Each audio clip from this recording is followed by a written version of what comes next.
कभी पूछिए, मेरी से सबसे छोटी बहन थी, मेरी मां की डिलीवरी होनी थी, कश्मीर नर्सिंग होम में वो एडमिट थी। अब बच्चे वक्त के हिसाब से तो आते नहीं हैं। टी टाइम गोल्फर का किसी भी हाल में बदलेगा नहीं। मेरे वालिद साहब वहां रुके, इंतजार किया, घड़ी की तरफ देखते रहे। मेरी मां ने उनसे पूछा क्यों, कहीं जाना है? कहा मेरा टी टाइम है। तो मेरी मां ने कहा मैं क्या करूं, बच्चा कहां से निकालूं? तो मेरे वालिद साहब ने कहा कोई बात नहीं, आप इंतजार करो, मैं होके आता हूं। गए गोल्फ कोर्स, शायद 6 या 7वें होल तक पहुंचे।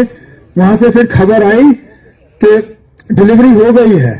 कहा ठीक है, मैं 9 कंप्लीट करके वापस निकलता हूं। तो ये जो फारूक शाह साहब का